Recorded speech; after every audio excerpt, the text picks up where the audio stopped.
కేంద్ర ఎన్నికల కమిషన్ మీద మరోసారి కాంగ్రెస్ అగ్రనేత రాహుల్ గాంధీ తీవ్ర విమర్శలు చేశారు. ఓట్ల దొంగలను ఎలక్షన్ కమిషన్ కాపాడుతూ ప్రజాస్వామ్యాన్ని కూడా ధ్వంసం చేస్తుందని చెప్పేసి ఆరోపణలు చేశాడు. ఓట్ చోరీ మీద రాహుల్ గాంధీ గారు మీడియా సమావేశంలో మాట్లాడుతూ 2024 హర్యానా ఎన్నికల్లో ఓట్ చోరీ జరిగింది. దీనికోసం బీజేపీ నేతలు అనేక వ్యవస్థలను వినియోగించి 25 లక్షల ఓట్లను దొంగలించారు. అంతేకాదు ఎన్నికల్లో పోలైన మొత్తం ఓట్లలో దాదాపు 12.5% నకిలీవే అంట. హర్యానా ఎన్నికల్లో బ్రెజిల్కి చెందినటువంటి ఓ మోడల్కు కూడా 22 ఓట్లు ఉన్నాయని చెప్పేసి ఆ ఓటర్ లిస్టులో చూస్తే బాబా ఆమె ఫోటో ఒకటే అయినప్పటికీ సీమ, స్వీటీ, సరస్వతి ఇంకా ఇంకా ఏదో రకరకాల పేర్లు వయసులు.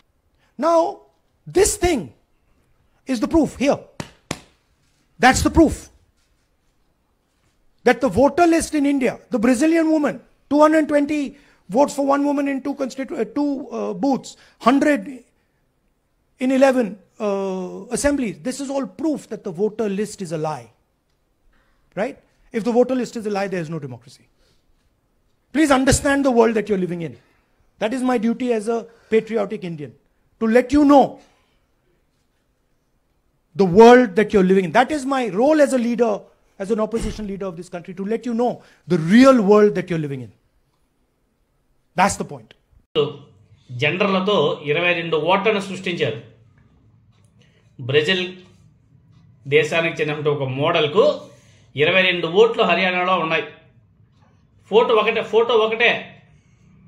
ఒకటే అయినప్పటికీ పేర్లు సీమ, స్వీటీ, సరస్వతి, వంకాయమ్మ, బెండకాయమ్మ అని పేర్లు పెడేసి మళ్ళీ ఏజ్లు కూడా డిఫరెంట్, జెండర్ కూడా డిఫరెంట్, 22 ఓట్లు సృష్టించారు. హర్యానాలో 5 లక్షలకు పైగా నకిలీ ఓటర్లు ఉన్నారని చెప్పేసి రాహుల్ గాంధీ గారు ఆరోపణలు చేస్తున్నారు. ప్రతి 8 ఓట్లలో ఒక నకిలీ ఓటు ఉంది. ఫేక్ ఫోటోలతో 1 లక్షకు పైగా ఓట్లు ఉన్నాయి. ఒకే ఫోటోతో 2 బూత్లలో 223 ఓట్లు ఉన్నాయని చెప్పేసి రాహుల్ గాంధీ గారు ఎవిడెన్స్తో సహా మొత్తం డిస్ప్లే చేసి మొత్తం వివరించడం జరిగింది. తప్పుడు చిరునామాలతో 93,000కు పైగా ఓట్లు ఉన్నట్లు గుర్తించాము. ఎన్నికల సమయంలో కొందరు వ్యక్తుల ఓట్లను కావాలనే జోడిస్తున్నారని చెప్పేసి ఆయన ఆరోపణ చేస్తున్నాడు. అందువల్లే హర్యానా ఎన్నికల్లో కాంగ్రెస్ పార్టీ గెలుస్తుందని అన్ని ఎగ్జిట్ పోల్స్ చెప్పినప్పటికీ కాంగ్రెస్ పార్టీ ఓడిపోయి బీజేపీ గెలవడానికి గల కారణం ఓట్ చోరీ, దొంగ ఓట్ల నమోదు. ఇన్ని అక్రమాలు జరుగుతుంటే ఎన్నికల సమయంలో ఎలక్షన్ కమిషన్ ఏం చేసిందని చెప్పేసి ఆయన ప్రశ్నిస్తున్నాడు. డూప్లికేట్ ఓటర్లను గుర్తించేందుకు ఈసీ వద్ద సాఫ్ట్వేర్ కూడా ఉన్నప్పటికీ ఓటర్ జాబితాలో 5 లక్షలకు పైగా నకిలీ ఓటర్లు ఎలా వచ్చారని చెప్పేసి ఆయన ప్రశ్నిస్తున్నాడు. ఎలక్షన్ కమిషన్ తలుచుకుంటే నకిలీ ఓట్లను సెకండ్లలోనే తొలగించే ఆప్షన్ కూడా ఉంది, పాసిబిలిటీ ఉంది.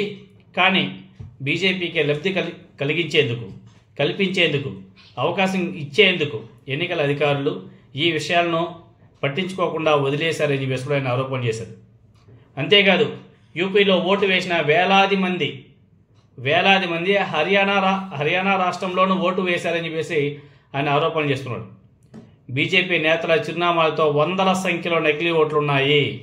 బీజేపీకి సంబంధించిన వాళ్ళు అయినంత మాత్రాన దేశంలో ఎక్కడైనా ఓటు వేస్తారా అని చెప్పేసి ఆయన ప్రశ్నిస్తూ అనేక మంది విలేకరులను స్టేజ్ మీద తీసుకొచ్చి ఆ దొంగ ఓటర్ల లిస్టు, పేరు, వాళ్ళ ఏజ్, వాళ్ళ జెండర్, ఒక ఫోటోతో ఎన్నెన్ని చోట్ల పేర్లు మార్చుకొని ఏజ్ కూడా మార్చేసి జెండర్ కూడా మార్చేసి చూపించారో మొత్తం స్పష్టంగా వివరించడం కూడా జరిగింది.